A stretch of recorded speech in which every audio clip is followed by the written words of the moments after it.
Hello and welcome back to the After Dark Film Society pod. Today we have a double Gale Josh feature and we're starting strong with Shaking the Tree, a 1990 movie about the worst men you know and Courtney Cox.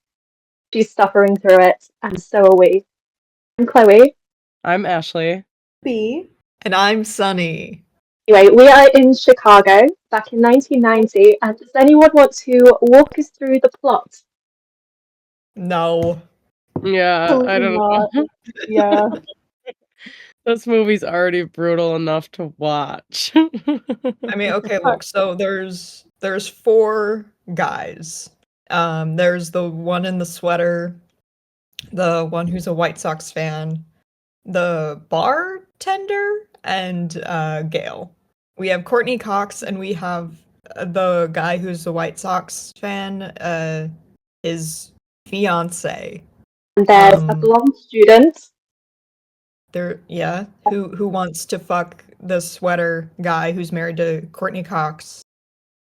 The White Sox fan was the other woman who slept with 4 men before him, which is scandalous. Okay, can we dissect that slightly? So first of all, he should not care, and no one should care if she slept with people before they were in a relationship. It's not like she slept with these people while they were in a committed relationship. This was before. I think we should rewind and explain what led up to that discussion, because yes.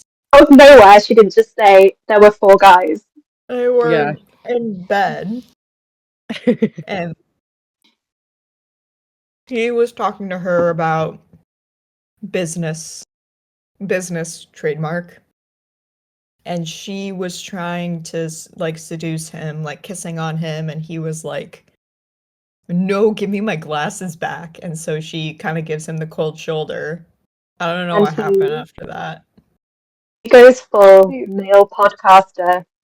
Oh yeah, he's like, man, all women want is sex.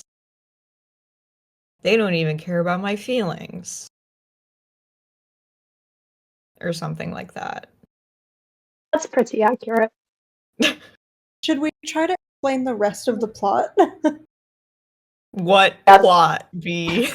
They gotta shake the tree, guys. They gotta shake the tree. So what does that mean?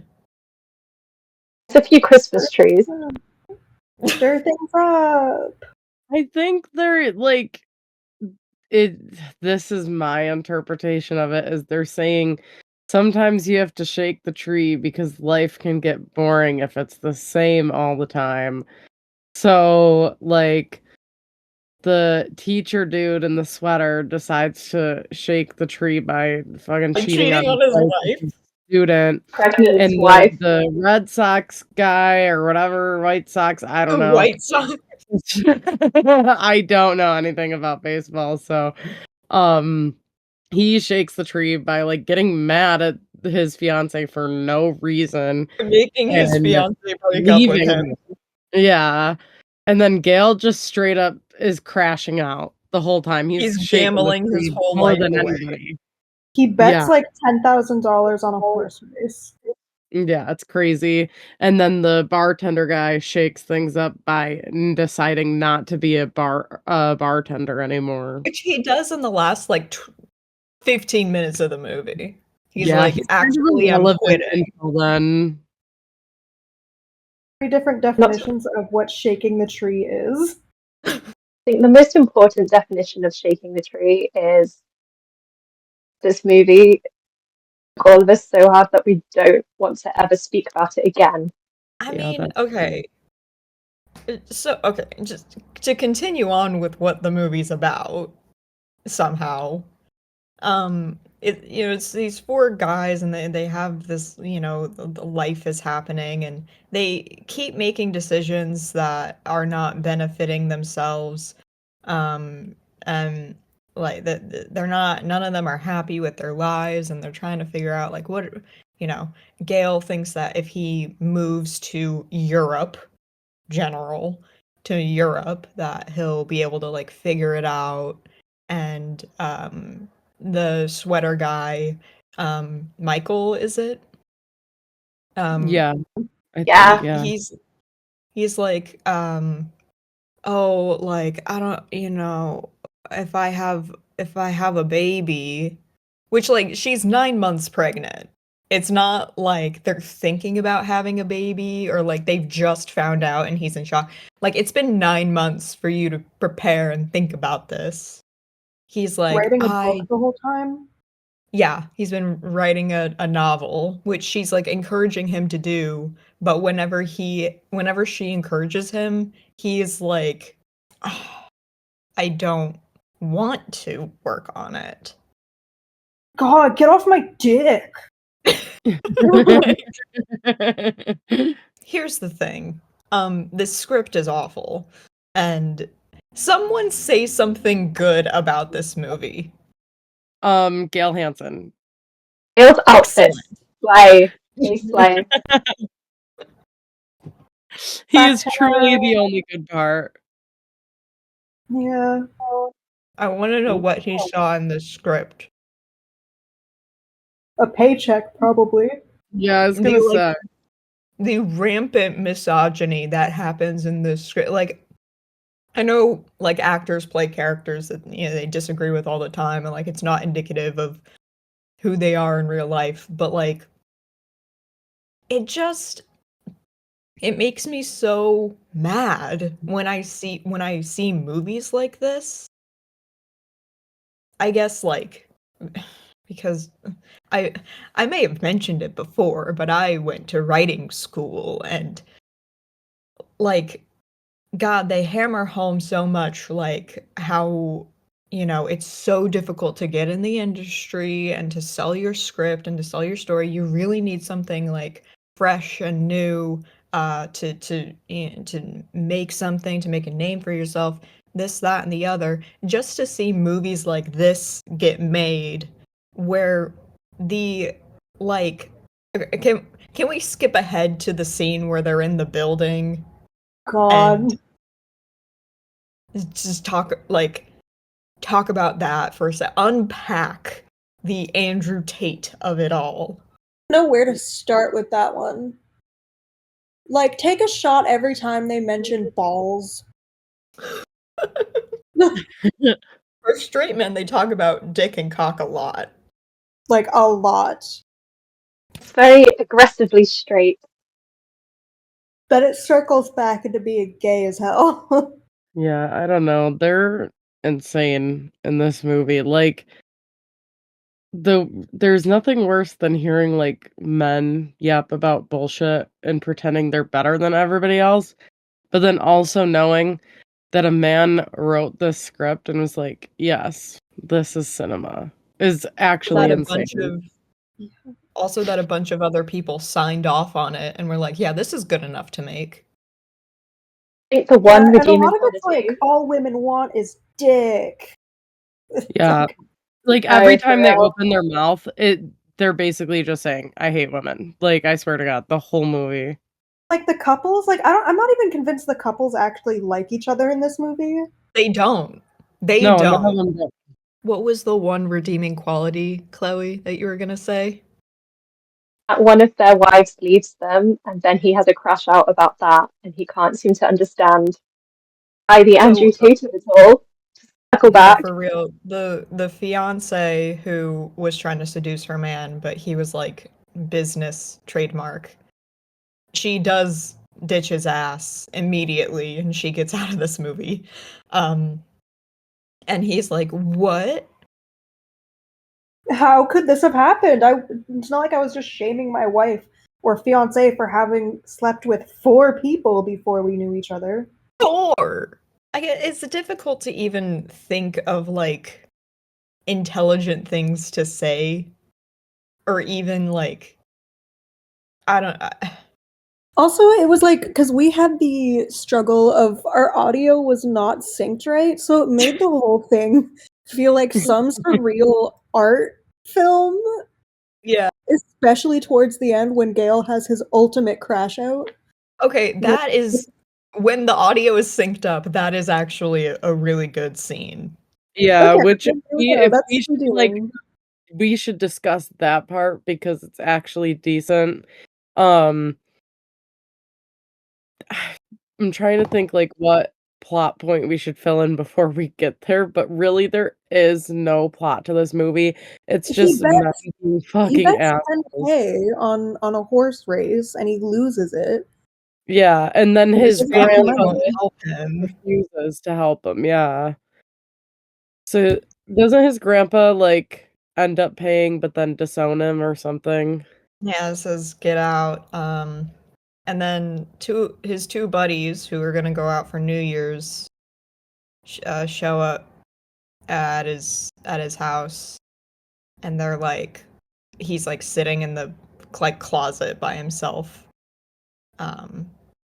Greasy hair, unshaven. greasy hair, white shirt, and then he like He's like pulls out a watching TV gun. in the attic, like alone too, like really Yeah, creepy.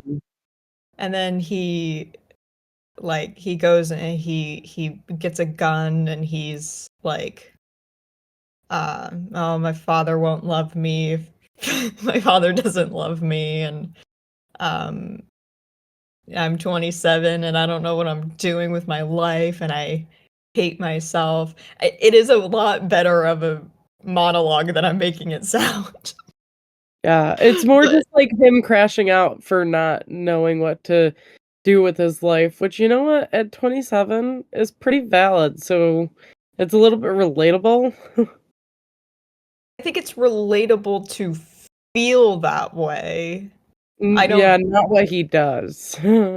Yeah, well, I think it's relatable to feel that way, especially because, like, I don't know, it pisses me off whenever I hear people say, like, you don't need to figure out your life in your 20s, like, you have so much time. Because it's like, no, I know that, but in this economy, like, I need a work. I need a job. So I do need to know, I need an idea of what I want to do because I can't just like hang out until then. And I don't want to waste decades of my life doing something I don't like.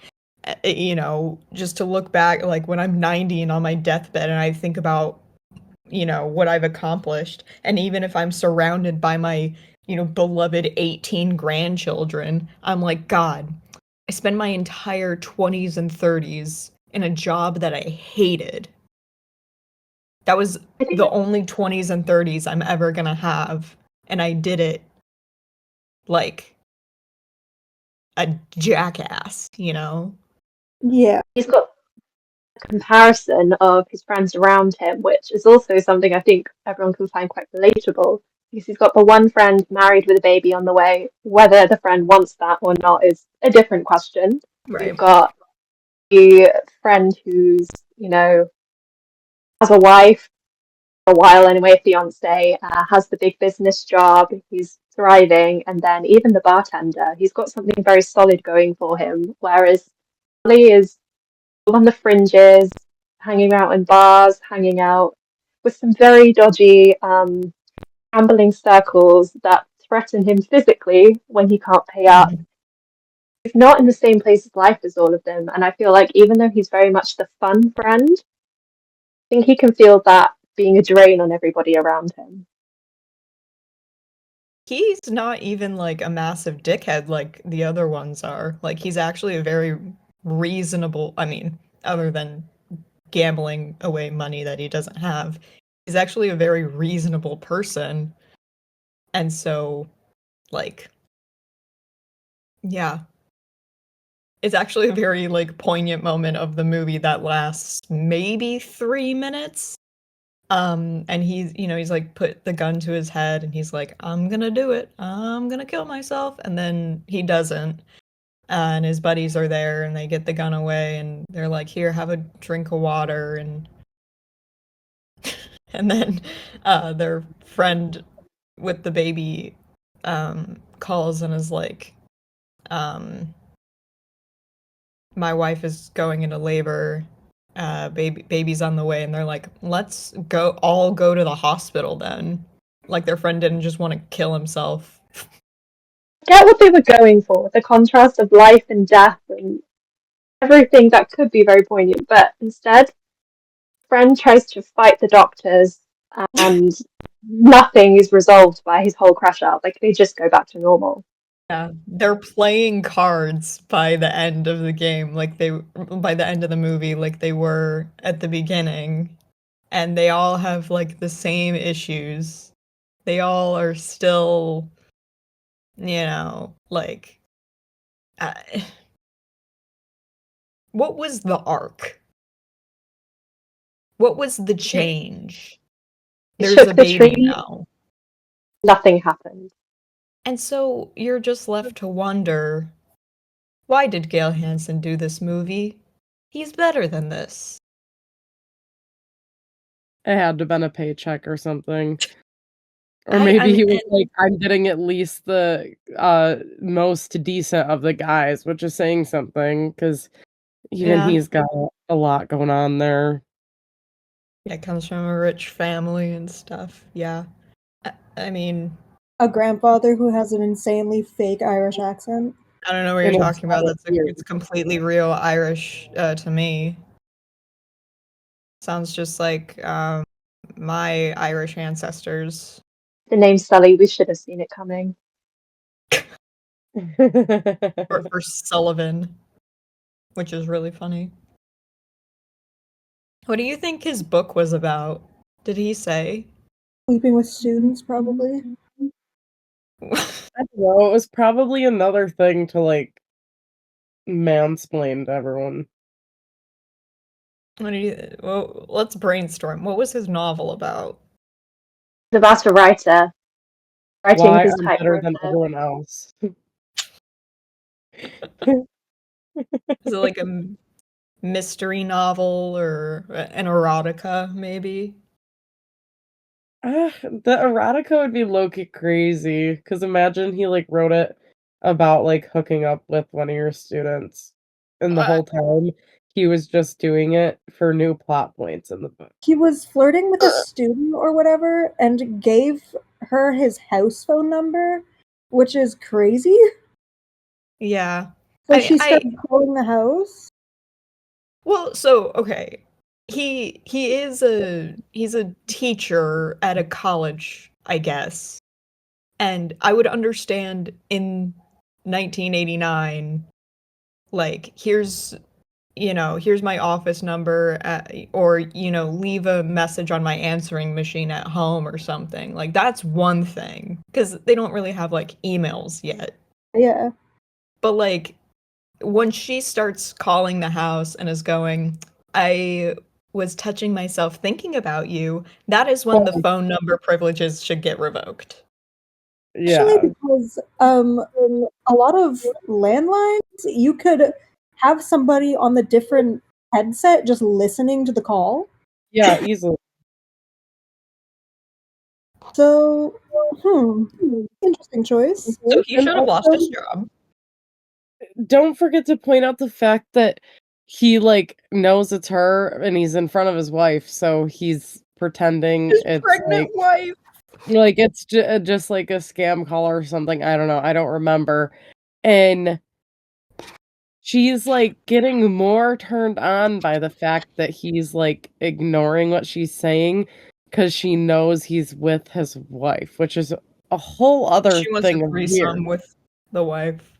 Yeah. No matter what it was, like Homegirl was a home wrecker, and he did not pick the right student to hook up with if he was trying to get away with it. Mm-hmm. I mean, I don't know if you guys have any insight or like anything interesting to say. Like, there's just not a lot going with this movie other than that we all hate it and want all of it to get hit by the Flixbus, like Tiffany said.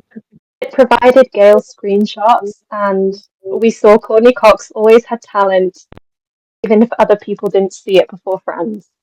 Mm-hmm. Yeah. Yeah, I mean, Gale. Well, wait, what year was this movie again? 1990, 91? So yeah, it was pre-Friends. So Just pre-Friends, I think. yeah, like thank God she was able to find friends because she's the only one in this cast that actually made it anywhere, which is sad because we all say Gale should have, but He looks incredible in this, and he is, I mean, I think we've said it before, he is genuinely a great actor. Or, you know, he was when he was acting. And so it is just kind of a shame that he had to be in these movies, movies like this, yeah. instead of being in, you know, it's just one of those things. I don't know if he didn't want to be typecasted playing like Charlie Dalton all the time, or like I don't know what leads an actor into doing this like directly after doing, I mean, one of the biggest movies of the year. But he's great. Hair's greasy. He's in a white shirt a lot of the time. Yeah, that's nice. Dressing gown and the necklace combination, also nice. Tight Mhm. jeans. We want to add anything else about this awful movie, or are we skipping I, to the next part? I think we should move on. Yeah. That movie Nearly is at a the 30 half-star minutes film. Yeah, Just so to move on. yeah, the next movie is Don't Tell Mom, The Babysitter's Dead. Another classic 90s film. And Josh Charles is in it, and he plays Brian, who works at Clown Dog. Oh And yeah. he's super cute in it. He he wants to get out of the small town and become a marine biologist, guys. No, He's he the wants most to study dreamy 90s. oceanography. He wants to Oh, study what oceanography. oceanography, whatever it is. He wants to explore the ocean, and he's the most dreamy 90s boyfriend. Is He looks so good in this movie, but the movie isn't about Brian, is it? No, it's not. It's It about should be. Sue Ellen and all of her siblings, which their mom is single. We don't ever learn, I don't think, why their father isn't in the picture. But the craziest part of this whole movie is that the mom is casually going to like Australia or something on vacation for all of summer, like 2 months straight, and leaving behind her 5 kids with a babysitter that's like ancient. It's like 90 years old. Yeah. Like whatever decisions this mom was making was not good ones. Mhm. But anyways, does anyone want to carry on the plot from here of what they can remember? From what I remember is the babysitter dies, um and they decide they're going to just drop her off at the funeral home and leave. Um and they have like her car, but then they don't have her car. Well, so actually, before that, Sue Ellen decides she needs to get a job so that they have money to spend. She first gets a job at Clown Dog, which is where she meets Brian, but she quickly realizes that the fast food um, career is just not for her because it's gross and the people are mean. So she quits. Um, and they have the babysitter's car, but then some drag queens steal it, and then they One of don't them have the is car. dressed as Liza Minnelli. Liza Minnelli, drag queen as Liza Minnelli, steals the car, and then the car and the drag queens are never seen again.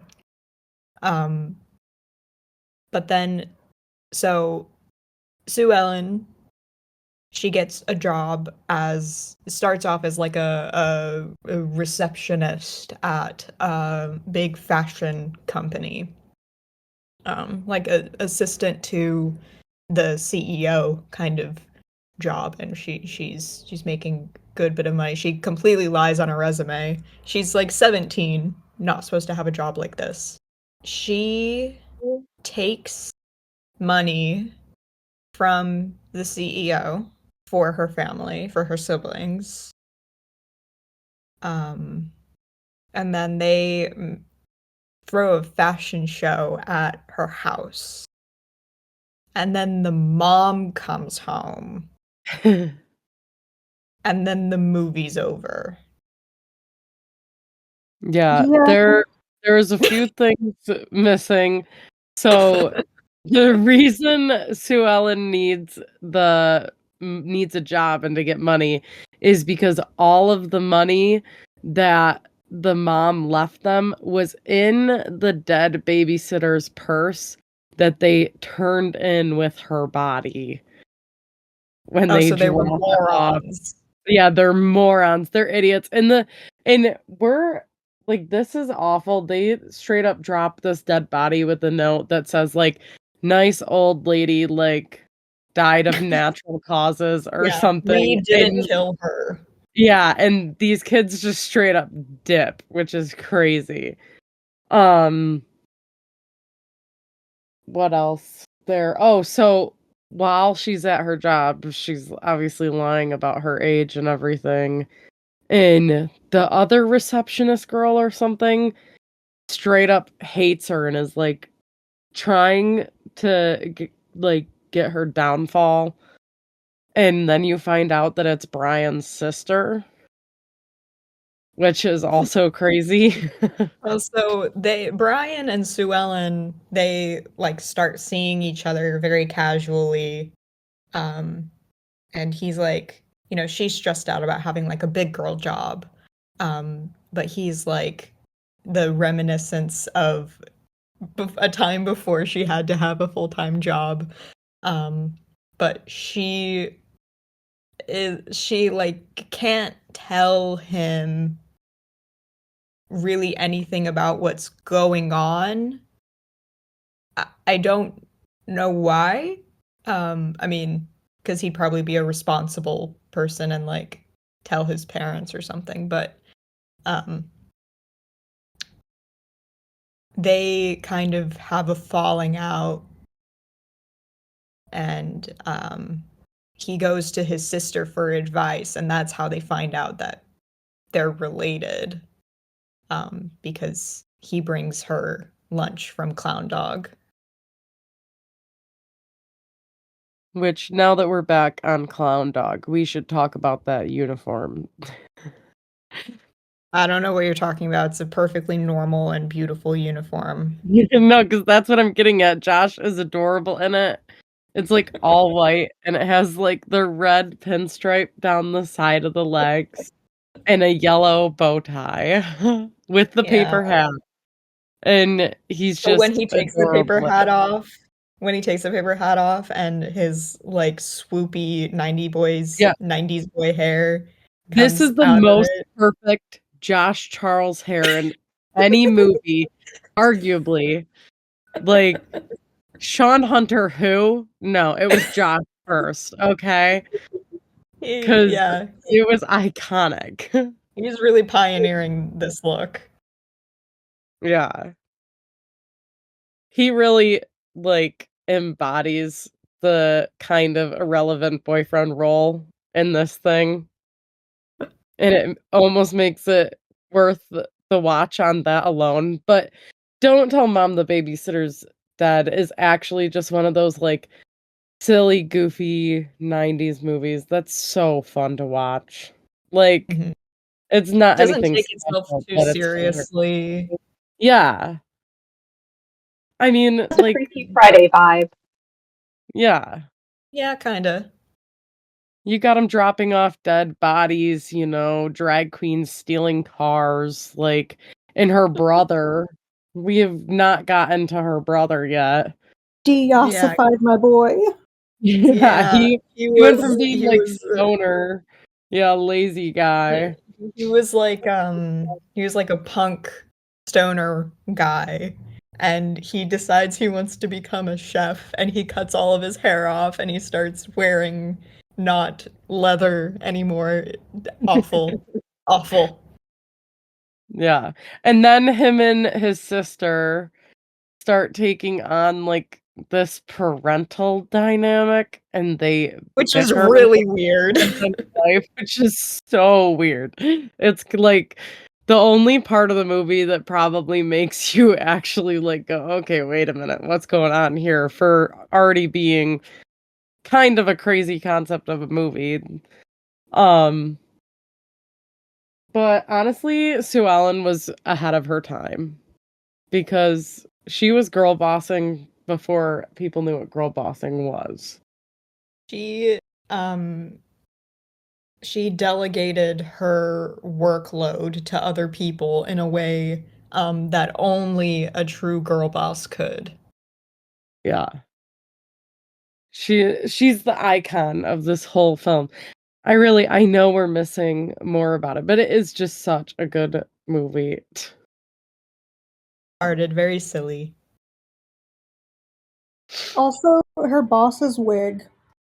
I'm sorry, this Go is off. an on-running beef, but Sue Ellen's boss has this horrible fucking wig that is one of the worst wigs ever on screen. And it is a personal affront to me. It is a personal affront to God. It is a personal affront to all things in this world that are good. I fucking hate this wig. It's really bad. The whole movie, it's so distracting because every time she tries to say something, I can't take this woman seriously because of the fucking rat's nest she has on her head. Anyway, I hate this wig. I mean, I think if we want to get into like, all the boring, what is the theme of this movie? Not to It's deal with somebody's death. yeah. Yeah, I mean, sometimes that calling authorities is maybe the most appropriate response. Make it till you make it. She was a girl in fashion. She was girl bossing, even if She did fake it. she faked it. And then really, they really made it. They pulled together as a family to make it at the fashion show. Do we want to talk about what the clothes look like at the fashion show? Because they were so fucking funny. Remember It's what like this company, they like make work uniforms. So like they make the clothes that like nurses and doctors would wear. And Sue Ellen is like, we could do this, but make it fashion. And then at the fashion show, you see these nurses wearing like Whoville fucking dresses you've ever seen in your life. It's very 90s, like bright colors and like shapes. There's lots of shapes happening. Yeah. Which now that we're discussing this, we should also talk about like the turnaround of the house. Like this house is just trashed, and then they somehow turn it into this like gorgeous mansion looking place. I want to know Ordering what. ice sculptures. Yes, the ice sculpture. I forgot about that. They like, and then they had the like clear walkway over the pool or something, or am I making that up in my head?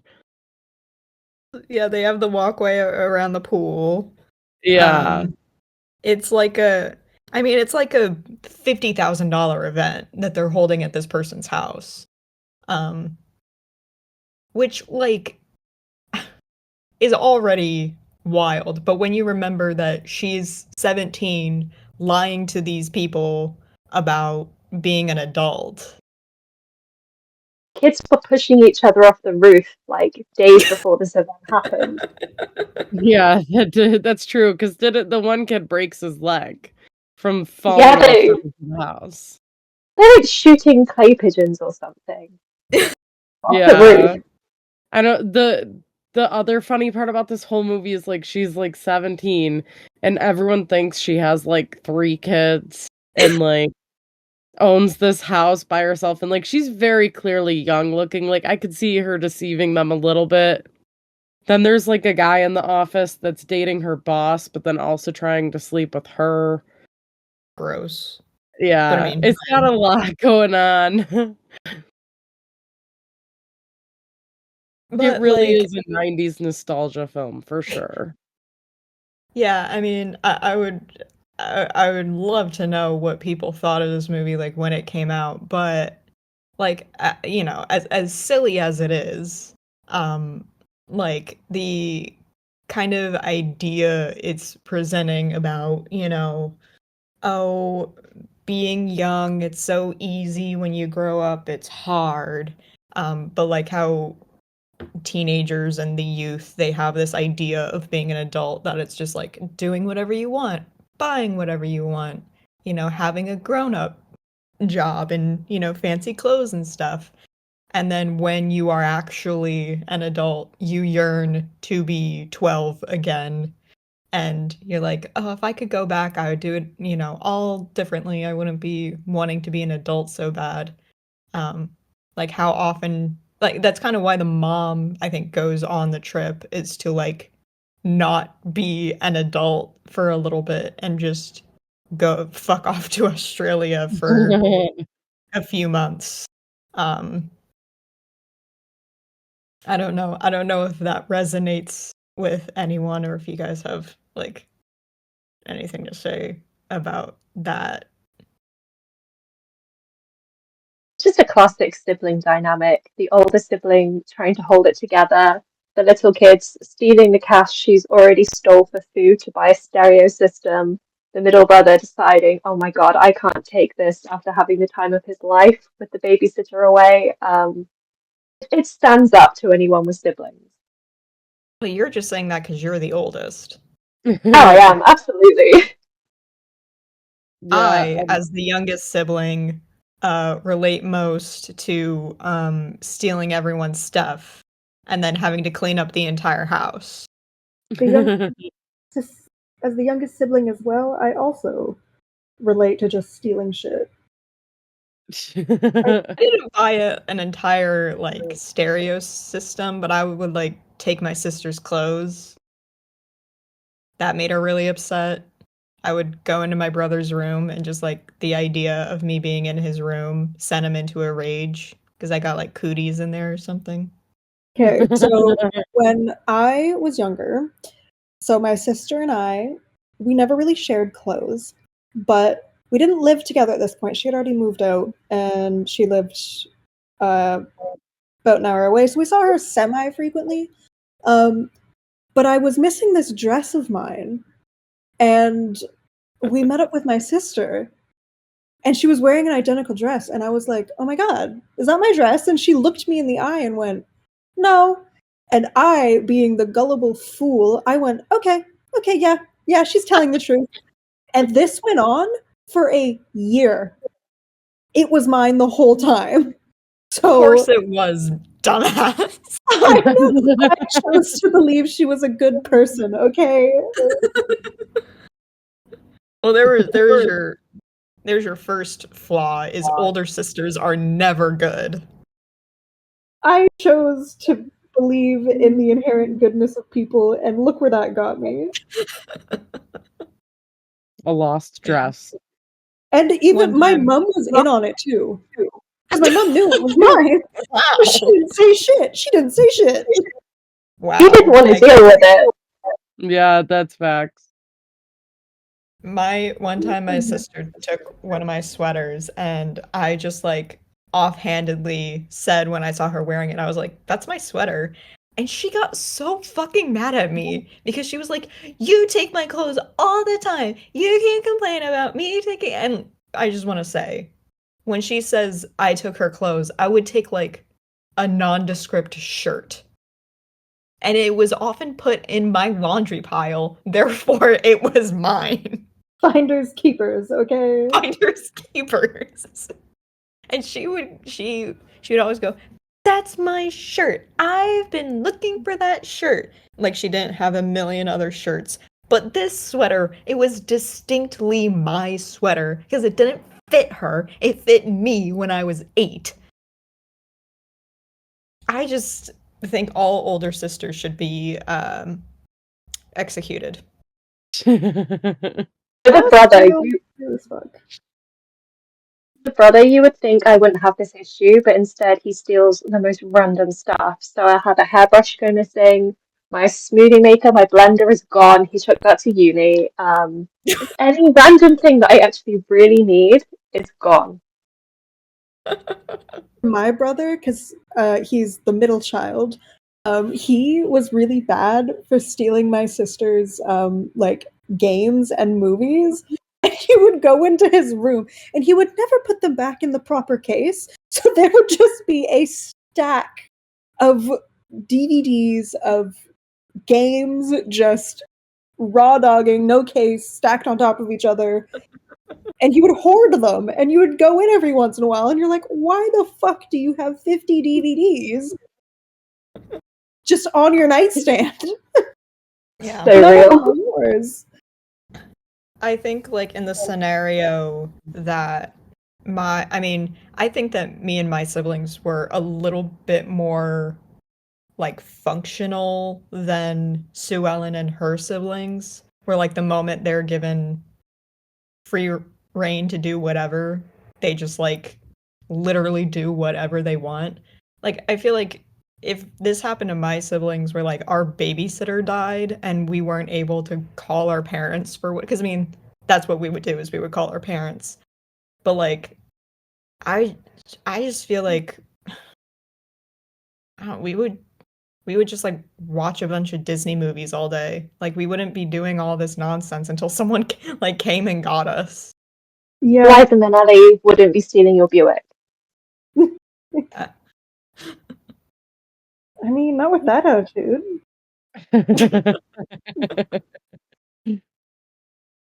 I guess also, like, when we're saying Sue Ellen and her siblings, like, her littlest sister and brother are, like, 8 and 10 or something, and her other brother, how old would you say he was? 14, 15? Something like that. Yeah. So there's, like, kind of a gap where she actually has, like, responsibility over her younger siblings. For me, it was just, like, my sister, 16 years old, me, 11, and a menace to society. 6 years between me and my older sister, but my brother and I are, like, less than a year apart. So it was an interesting situation for my sister when she had to look after us. I think what makes this movie, and I kind of maybe said it already, but, like, what makes this movie, I think, I mean, a million times more enjoyable than Shaking the Tree, which everything is more enjoyable than Shaking the Tree, is, like, you know, this movie doesn't take itself that seriously. Like, it's intentionally silly, like, not on the same level as John Waters, but kind of the same vibe of it's outlandish. It's, you know, obviously there's no way someone would hire Sue Ellen at a big girl job like that and not have, like, questions about who she is and stuff. But, like, the people in the movie are suspending their disbelief. So it kind of makes you suspend your disbelief when you're watching it. But, like, movies like Shaking the Tree, who just, they think they're so intelligent and they really have something to say without being able to back it up, and it just comes off really insulting and, like, I don't know what word I'm thinking of, like, condescending. Like, I think Don't Tell Mom, like, has the theme of, like, oh, you young whippersnappers, you don't know what's coming to you in adulthood, while also kind of, you know, yearning for a time when you were young and didn't need to think about things and stuff. Like, if done by the wrong person, like this movie would have come off really annoying, but it just comes off in a way that like it's a lot more approachable, I feel. Like it's a silly movie and so we're all enjoying it. So when it gives out this idea, we're all like, yeah, we agree with this theme and we like it. I think you can see it in the Letterboxd reviews as well with Shaking the Tree. Most of them are, I'm uncomfortable, I hate this.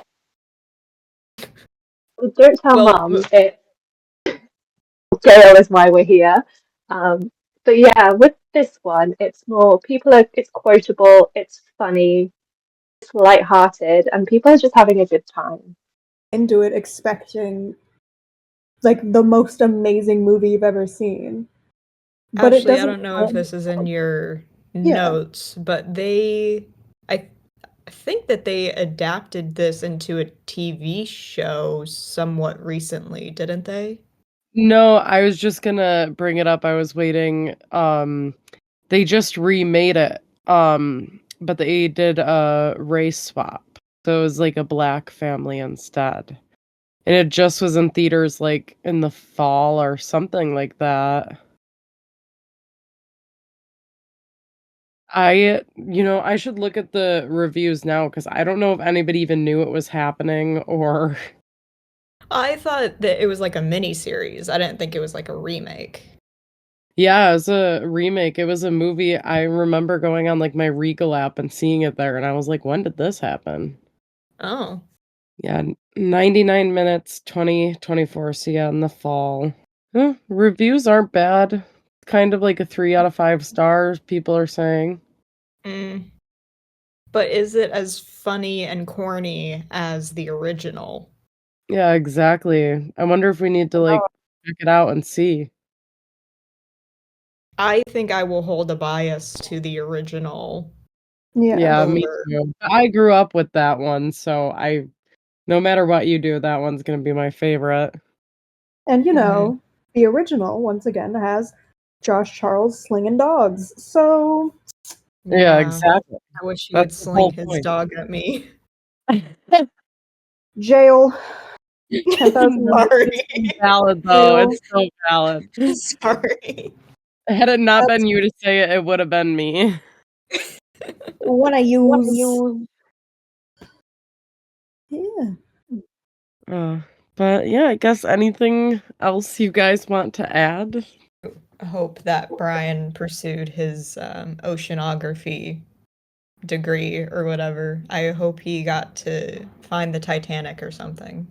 The Yeah. movie, there was a nice walk on the beach scene, discussing his Oh yeah. dreams. When Made you they want kiss to, on the Romantic. beach. yeah, so romantic. Oh, and Um, there is the scene with him in the store and they bounce on the bouncy On balls. the balls! Oh yes! I don't know On the how balls! he forgot to brush over that, but he's so cute in that part. Oh my god, what? Yeah. And This is Sue a. Ellen has awesome, iconic green pants on. Yes! The green trousers. Good memory.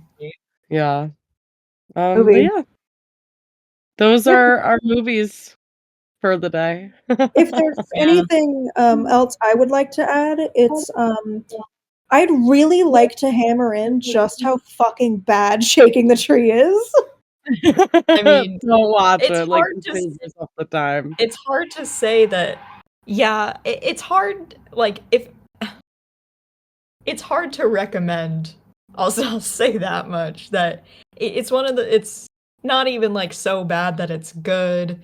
And if you don't know who Gale Hansen is, I can't imagine you would want to watch it. It's genuinely just quite a horrible movie, and I feel really bad saying that because Gale's in it and he tries his damnedest in everything he does. His But it's monologue is awful. pretty good. His monologue is pretty good. Pretty His decent. monologue is pretty good. The rest of I it, wouldn't be surprised if you. I wouldn't be surprised if he rewrote it. yeah, it's not fantastic. Next time we'll have a very special episode, where instead of talking about movies, we're going to be talking about some TV shows. Ho ho. Yeah. But yeah, thank you for listening. And hopefully we'll catch you next time on the Flip and Flop. To keep grinding through these filmographies.